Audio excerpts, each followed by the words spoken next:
Assalamualaikum warahmatullahi wabarakatuh. Perkenalkan, saya Jessica Erika Putri Ade Pratiwi dari kelas 5 Akuntansi B1.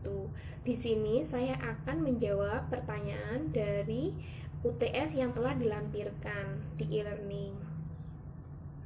Ini saya akan menjawab pertanyaan dari soal pertama. Jelaskan apa yang Anda ketahui tentang komunikasi bisnis.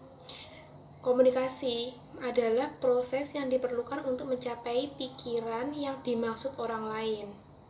Nah, di sini untuk manusia itu memiliki 4 kemampuan dalam berkomunikasi, yaitu membaca, mendengar, dan berbicara, dan menulis. Sehingga bisa disimpulkan komunikasi bisnis itu merupakan komunikasi yang digunakan dalam dunia bisnis yang mencakup berbagai macam bentuk komunikasi baik verbal maupun non-verbal untuk mencapai tujuan tertentu.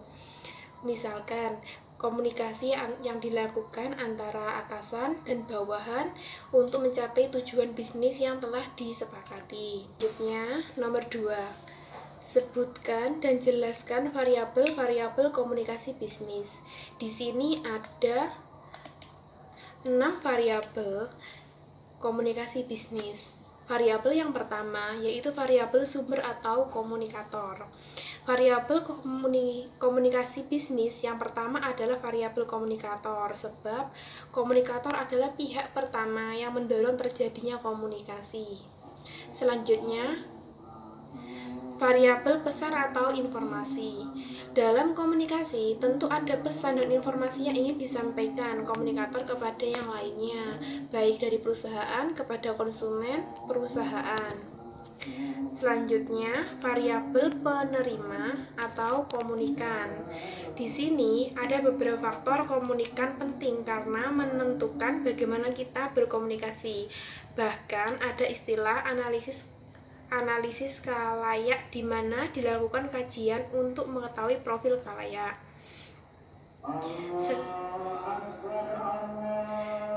Selanjutnya, variabel keempat, variabel konteks. Konteks dalam komunikasi bisa bersifat alamiah ataupun memang sengaja untuk diciptakan.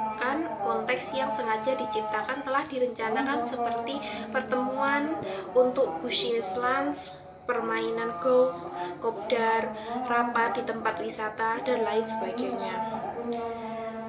Terus selanjutnya, variabel yang kelima yaitu variabel sarana. Pada komunikasi yang terjadi dibutuhkan suatu media atau saluran untuk menghubungkan komunikator dengan massa atau banyak orang. Nah, yang terakhir variabel efek. Di sini variabel efek menjadi variabel yang penting untuk diperhatikan.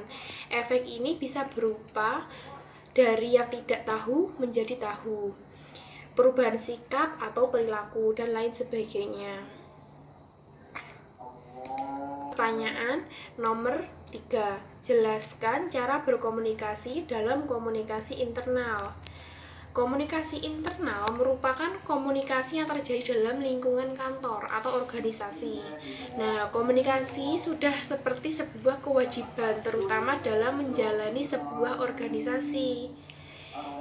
Sebab tanpa adanya komunikasi, maka tentu saja orang-orang yang ada di dalamnya tidak akan dapat bekerja secara maksimal.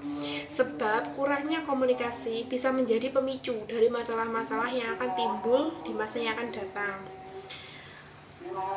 Sebagaimana tujuan dari komunikasi internal itu sendiri, yakni meningkatkan kinerja sumber daya manusia dan dalam organisasi.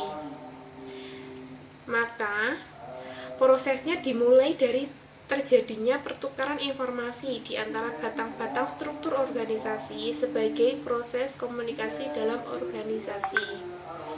Selanjutnya, soal nomor 4. Jelaskan yang Anda ketahui tentang persuasif. Persuasif adalah bentuk komunikasi yang tujuannya mempengaruhi dan meyakinkan orang lain. Persuasif ialah tindakan untuk membujuk dengan cara halus dan tak ada sama sekali unsur pemaksaan. Jadi persuasif itu melarang persuader melakukan kebohongan, jadi harus jujur ya. Terus yang soal terakhir, sebut dan jelaskan 3 jenis lobby dalam komunikasi bisnis. Lobby yang pertama yaitu lobby tradisional. Lobby ini biasanya memanfaatkan orang-orang terkenal, figur pabrik atau mantan pejabat untuk mendekati kelompok-kelompok agar tujuan organisasi atau lembaga bisnis dapat tercapai. Selanjutnya, lobby yang kedua yaitu lobby akar rumput atau grassroots lobbying, bertujuan mempengaruhi para pengambil keputusan secara tidak langsung.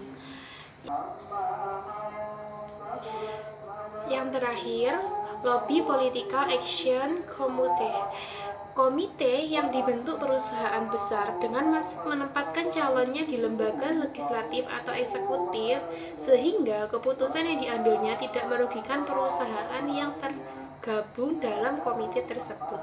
Demikian paparan jawaban yang saya sajikan. Bila ada kurang lebihnya saya mohon maaf. Billahi wa taufiq wal hidayah. Wassalamualaikum warahmatullahi wabarakatuh.